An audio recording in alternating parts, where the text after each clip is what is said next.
दोस्तों जय हिंद। स्वागत है अपने यूट्यूब चैनल लाइव स्कूल में। आपको पता है कि आगामी समय में बहुत सारे एग्जाम होने वाले हैं, जैसे UP PET, UP triple S C की परीक्षाएं होनी है। उसके बाद दोस्तों यूपी पीसीएस, सुपर टेट की भी परीक्षाएं होनी है। एनटीपीसी, ग्रुप डी, एसएससी की परीक्षाएं भी होने वाली हैं। दोस्तों इन सभी पेपरों में जीएस का एक पोर्शन पूछा जाता है, जो कि सिलेक्शन की दृष्टि से दोस्तों बहुत इंपॉर्टेंट होता है। आज दोस्तों हम उसी टॉपिक पर बात करेंगे। मैं आपके लिए टॉप मोस्ट इम्पोर्टेंट जो जीएस के प्रश्न हैं दोस्तों, वो आपके साथ डिस्कस करूंगा। इसमें दोस्तों ज्योग्राफी, पॉलिटी और हिस्ट्री और इकोनॉमिक्स सारे के सारे जो क्वेश्चन है वो दोस्तों वो मिक्सअप होंगे।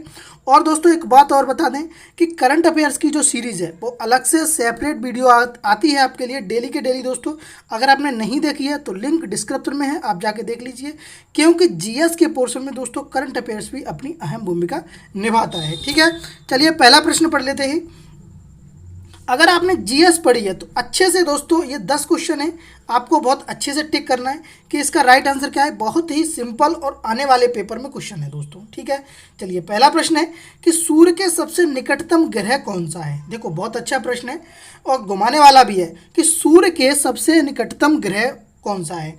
ए ऑप्शन है बुध, बी ऑप्शन है शुक्र, सी ऑप्शन है पृथ्वी और डी ऑप्शन है मंगल। तो आप टिक कर लीजिए अपना कि इसका राइट आंसर क्या सही है। तो दोस्तों आपको पता होगा कि अगर सूर्य के सबसे निकट ग्रह की बात की जा रही है, ठीक है, तो सूर्य के सबसे निकट कौन सा है दोस्तों, वो है दोस्तों आपका बुध। कौन सा है, बुध। ठीक है, तो ये बात आपको याद रखनी है कि सूर्य के सबसे निकटतम ग्रह कौन सा है, बुध। बुध के बाद कौन सा है दोस्तों, शुक्र है। शुक्र के बाद कौन सा है, पृथ्वी है। पृथ्वी के बाद कौन सी है, मंगल है। मंगल के बाद कौन सा है, जुपिटर यानी कि बृहस्पति है दोस्तों। बृहस्पति के बाद शनि, उसके बाद अरुण, उसके बाद वरुण, है ना। तो इतने दोस्तों ये सारे के सारे मैंने सीक्वेंस वाइज बताए हैं। अगर आपने नोट नहीं करें तो लिख लीजिए, आपको मैंने बता दिया है। ठीक है, तो सूर्य के सबसे निकटतम ग्रह कौन सा है दोस्तों, बुध है। ठीक है, कौन सा है, बुध। ठीक, चलो अगली बात करेंगे। अगला प्रश्न आपके लिए इंपॉर्टेंट है। क्षुद्र ग्रह की पट्टी किन दो ग्रहों के बीच में है। आपको भी पता है कि जो ग्रह होते हैं क्षुद्र ग्रह, छोटे छोटे, उनकी जो पट्टी है वो किन दो ग्रहों के बीच में है, जल्दी से बताओ। ए ऑप्शन है शुक्र और पृथ्वी, बी ऑप्शन है मंगल और बृहस्पति, सी ऑप्शन है अरुण और वरुण और डी ऑप्शन है दोस्तों बुध और शुक्र। तो जल्दी से बताओ कि किन दो ग्रहों के बीच में दोस्तों क्षुद्र ग्रह की पट्टी है। तो आप बिल्कुल सही बता रहे हो। इसका जो राइट आंसर होगा दोस्तों वो होगा मंगल और जुपिटर, बृहस्पति। ठीक है, ये बात आपको याद रखनी है। बृहस्पति और मंगल के बीच में दोस्तों क्षुद्र ग्रह की जो है वो पट्टी है, ये बात आपको याद रखनी है। ठीक है, चलिए अगला प्रश्न देखेंगे और यह प्रश्न भी आपके लिए इंपॉर्टेंट रहेगा। बताओ सबसे चमकीला ग्रह कौन सा है, यानी कि सौरमंडल का सबसे चमकीला ग्रह कौन सा है। ए ऑप्शन है बुध, बी ऑप्शन है मंगल, सी ऑप्शन है शनि और डी ऑप्शन है शुक्र। तो जल्दी से टिक कर लो अपना कि इस राइट आंसर क्या लगा दिया जाए। तो दोस्तों सौरमंडल के अगर सबसे चमकीले ग्रह की अगर बात करते हैं तो इसका राइट आंसर, अब देखिए कुछ लोग यहाँ पे कंफ्यूजन हो जाते हैं। कैसे, मैंने आपको पहला प्रश्न बताया था कि सूर्य के सबसे नज़दीक ग्रह कौन सा है, वो है बुध। तो कुछ लोग कह रहे होंगे कि बुध के पास सबसे अधिक सौर ऊर्जा जाती होगी, यानी कि प्रकाश सबसे अधिक जाता होगा, तो सबसे चमकीला ग्रह बुध है। नहीं, ये आपका बिल्कुल गलत हो जाएगा। और प्रश्न ये कई बार ऐसे पूछा गया है, यूपी टेट में भी पूछा गया है, सुपर टेट में भी पूछा गया है दोस्तों, और यूपी पुलिस में भी ये क्वेश्चन पूछा गया है। तो ये बात आपको याद रखनी है कि इसका राइट आंसर ये नहीं है। इसका जो राइट आंसर होगा सबसे चमकीला ग्रह वो है शुक्र। क्या है दोस्तों, शुक्र है सबसे चमकीला ग्रह। इसे अंग्रेजी में वीनस बोलते हैं। क्या बोलते हैं, वीनस बोलते हैं दोस्तों। और मैं बता दूं क्यों है, ये रीजन भी जान लीजिए। देखिए इस ग्रह पर सबसे अधिक कार्बन डाइऑक्साइड है, CO2 की मात्रा दोस्तों इस पर 96% है। इस वजह से इसे सबसे चमकीला ग्रह भी कहते हैं। ठीक है, इसे भोर का तारा भी कहते हैं, इसे सांझ का तारा भी कहते हैं, इसे पृथ्वी की बहन भी कहते हैं। इतनी चीज़ याद रखिए, क्योंकि ये बहुत अच्छा प्रश्न है। कई बार हर तरह से इसे पूछ लिया जाता है। पृथ्वी की बहन कौन सी है और पृथ्वी की भगिनी कौन सी है, सांझ का तारा किसे कहते हैं, भोर का तारा किसे कहते हैं, सबसे चमकीला ग्रह कौन सा है ना। और एक और क्वेश्चन बनता है कि पृथ्वी के सबसे नज़दीक ग्रह कौन सा है, तो दोस्तों शुक्र है ना। तो इतनी बात आपको इस प्रश्न से याद हो गई होगी। चलिए अगला देखते हैं आगे। अगला प्रश्न है कि जब सूर्य और चंद्रमा के बीच, यानी कि सन और मून के बीच दोस्तों अर्थ यानी कि पृथ्वी आ जाती है तब कौन सी स्थिति होती है, या तब क्या होता है बताइए।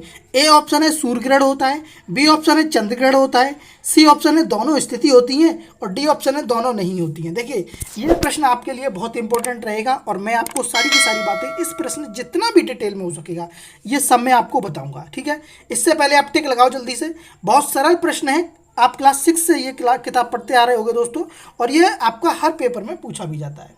तो दोस्तों जब सूर्य और चंद्रमा के बीच जब सूर्य और चंद्रमा के बीच दोस्तों अर्थ आ जाता है यानी कि पृथ्वी आ जाती है दोस्तों, तब अगर घटना होती है तो वो होती है चंद्र ग्रहण की। किसकी? चंद्र ग्रहण की घटना होती है, और यह दोस्तों पूर्णिमा को होती है। किसको? पूर्णिमा को होती है। ये बात भी आपको याद रखनी है, ठीक है। ये बात याद रखना कि जब सूर्य और मून यानी कि सन और मून यानी कि सूर्य और चंद्रमा के बीच पृथ्वी आ जाती है तो दोस्तों चंद्र ग्रहण की घटना होती है, और ये पूर्णिमा के दिन होती है। अच्छा मैं यहीं पर आपको बता देता हूं कि सूर्य ग्रहण कब होता है। तो सुनो, जब दोस्तों सूर्य और पृथ्वी के बीच चंद्रमा आ जाता है। कब? जब सूर्य और पृथ्वी के बीच दोस्तों चंद्रमा आ जाता है तब होती है सूर्य ग्रहण की घटना, और जब सूर्य और मून के बीच यानी सूर्य और चंद्रमा के बीच पृथ्वी आ जाती है तब चंद्र ग्रहण की घटना होती है। मैं जैसे जैसे बोल रहा हूँ आप लिख लीजिए, एक बार और बता देता हूँ। देखिए सूर्य ग्रहण कब होता है, सुनिए। तो सूर्य ग्रहण जब सूर्य और पृथ्वी के बीच मून आ जाता है, यानी कि चंद्रमा जब पृथ्वी के बीच आ जाता है, सूर्य और पृथ्वी के बीच, तब सूर्य ग्रहण की घटना होती है। चंद्र ग्रहण की कब होती है? तो जब सूर्य के बीच दोस्तों सूर्य और चंद्रमा के बीच पृथ्वी आ जाती है तब दोस्तों चंद्र ग्रहण की घटना होती है। दोस्तों सूर्य ग्रहण की घटना अमावस्या को होती है और चंद्र ग्रहण की घटना दोस्तों पूर्णिमा को होती है। ये बात आपको याद रखनी है, ठीक है। चलो अगला प्रश्न देखेंगे, और ये प्रश्न भी आपके लिए इंपॉर्टेंट रहेगा। अगर आपने जीएस पढ़ी है अच्छे से तो आप बहुत अच्छे से इन प्रश्नों को हल कर पा रहे होंगे दोस्तों। चलिए यह प्रश्न है हमारा कि उत्तरी गोलार्ध पर सबसे बड़ा दिन कौन सा होता है। आपको पता है ये ध्रुव है ना, ये विषुवत रेखा है ना, और इधर है साउथ और इधर है नॉर्थ, ठीक है। तो अब बताइए कि इस गोलार्ध में सबसे बड़ा दिन कौन सा होता है। 21 जून, 23 जून, 22 सितंबर या 4 मार्च। तो जल्दी से टिक करो अपना, क्या है राइट आंसर। बहुत बेसिक से क्वेश्चन है, बहुत अच्छे क्वेश्चन है और आते भी हैं। तो दोस्तों उत्तरी गोलार्ध पर सबसे बड़ा दिन अगर हम बात करेंगे तो 21 जून को होता है। कब होता है? 21 जून को दोस्तों सबसे बड़ा दिन होता है उत्तरी गोलार्ध में, ठीक है। अगर मैं यहीं पे ये कहूँ कि साउथ पोल पे यानी कि दक्षिणी गोलार्ध में सबसे बड़ा दिन कौन सा होता है, तो दोस्तों 22 दिसंबर होता है। कौन सा?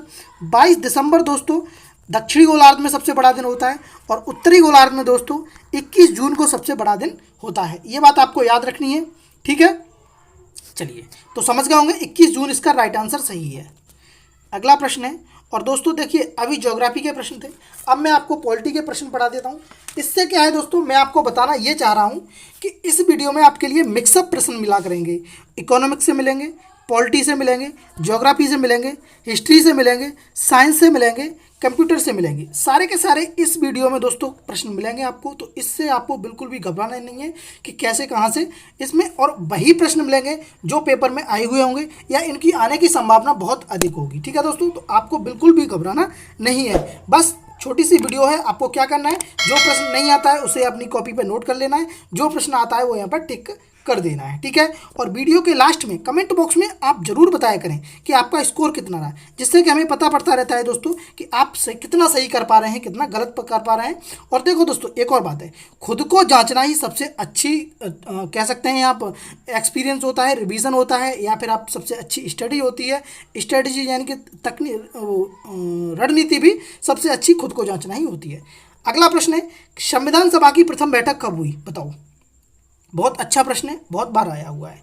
ए ऑप्शन है 6 दिसंबर 1946 को, बी ऑप्शन है 8 दिसंबर 1946 को, सी ऑप्शन है 9 दिसंबर 1946 को, और डी ऑप्शन है 11 दिसंबर 1946 को।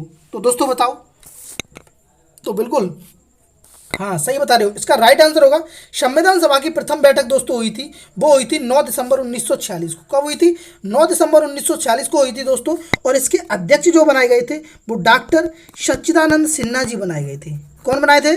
सच्चिदानंद सिन्हा जी बनाए गए थे, ठीक है। इन्हें अस्थायी अध्यक्ष भी कहा जाता है, ठीक है। ये बात बहुत अच्छे से याद रख लेना, लिख लेना। 1946 यानी कि 9 दिसंबर 1946 को संविधान सभा की प्रथम बैठक हुई थी। और इसके अध्यक्ष जो 2 दिन के लिए बनाए गए थे दोस्तों, वो सबसे बुजुर्ग, सभा के सबसे बुजुर्ग सदस्य थे डॉक्टर सच्चिदानंद सिन्हा, उनको बनाया गया था। और अगर ये पूछ लिया जाए कि सबसे अस्थायी अध्यक्ष किसे कहा जाता है, तो संविधान सभा का अस्थायी अध्यक्ष दोस्तों सच्चिदानंद सिन्हा जी को कहा जाता है। अगर मैं यहीं पर इसकी बात कर लूँ 11 दिसंबर की, तो दोस्तों 11 दिसंबर 1946 को दूसरी बैठक हुई थी। संविधान सभा की दूसरी बैठक कब हुई थी? 11 दिसंबर 1946 को हुई थी। और इसके जो अध्यक्ष बनाए गए थे दोस्तों, वो स्थायी अध्यक्ष डॉक्टर राजेंद्र प्रसाद जी बनाए गए थे। कौन बनाए थे? डॉक्टर राजेंद्र प्रसाद। तो 4 क्वेश्चन मैंने आपको बता दिए हैं। प्रथम बैठक 1946 में हुई थी, अध्यक्ष डॉक्टर सच्चिदानंद सिन्हा अस्थायी थे। द्वितीय बैठक 11 दिसंबर 1946 को हुई थी, इसके अध्यक्ष डॉक्टर राजेंद्र प्रसाद, और अध्यक्ष कौन थे? डॉक्टर राजेंद्र प्रसाद, है ना। और ये अस्थायी अध्यक्ष थे। ठीक है, चलिए अगला प्रश्न है, प्रारूप समिति के अध्यक्ष कौन थे? बहुत अच्छा प्रश्न है, बताओ।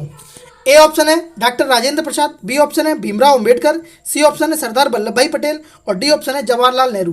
तो अपना टिक कर लीजिए कि इसका राइट आंसर मैं क्या लगा दूं।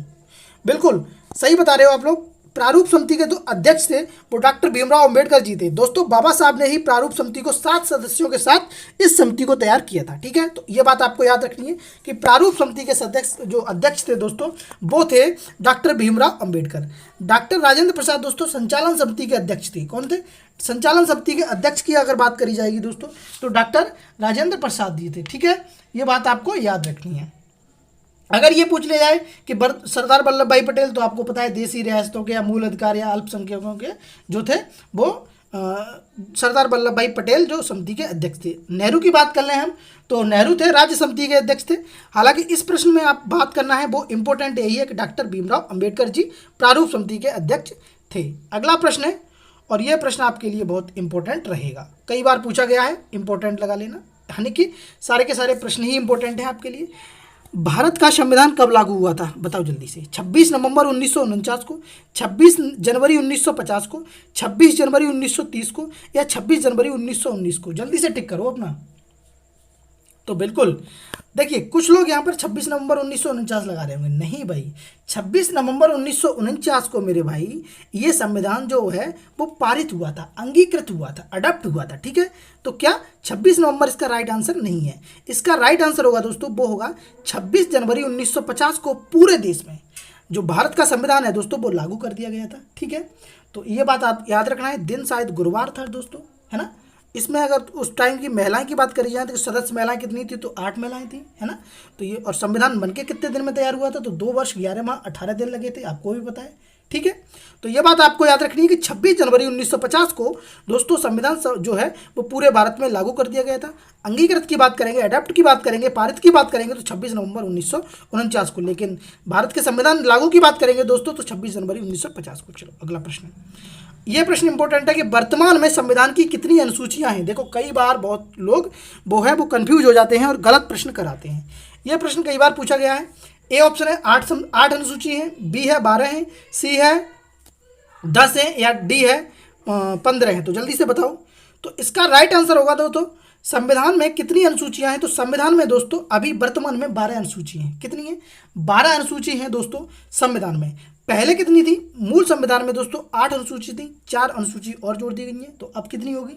12 अनुसूची होगी। ठीक है, 365 अनुच्छेद है दोस्तों। ठीक है, और 22 भाग हैं। ठीक, ये बात आपको याद रखनी है। तो 12 अनुसूची हैं वर्तमान में। चलिए अगला प्रश्न है, लास्ट प्रश्न है, इंपॉर्टेंट प्रश्न है दोस्तों।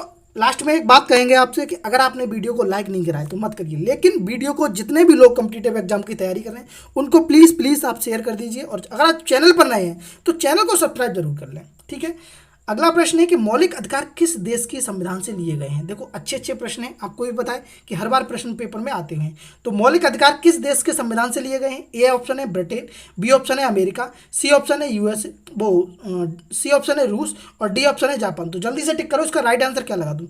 तो दोस्तों अगर मैं बात करूँ कि मौलिक अधिकार कहाँ से लिए गए हैं, तो दोस्तों मौलिक अधिकार जो लिए गए हैं वो लिए गए हैं आपके अमेरिका से। ठीक है, अमेरिका से क्या क्या लिया गया है देखिए मैं बता देता हूँ जल्दी जल्दी। मौलिक अधिकार लिए गए हैं आपके, राष्ट्रपति निर्वाचन लिया गया है, न्यायपालिका की सुरक्षित स्वतंत्रता ली गई है, और दोस्तों राष्ट्रपति पर महाभियोग लिया गया है जो कि आर्टिकल 61 के तहत लगाया जाता है। ठीक है, तो अमेरिका से इतनी सी सारी चीज़ें ली गई हैं। वीडियो लंबा ना हो जाए इस वजह से दोस्तों क्वेश्चन को कम डिस्कस कर पा रहा हूँ। आगे से कोशिश करूंगा कि आपको एक ही क्वेश्चन से 8 से 10 क्वेश्चन बनाने की कोशिश की जाए। ठीक है, मिलते हैं अगली वीडियो में, तब तक के लिए धन्यवाद। अगर जितने भी लोग वीडियो को शेयर करेंगे दोस्तों आपके लिए बहुत बहुत बहुत बहुत बहुत धन्यवाद। ठीक है, मिलते हैं अगली वीडियो में, तब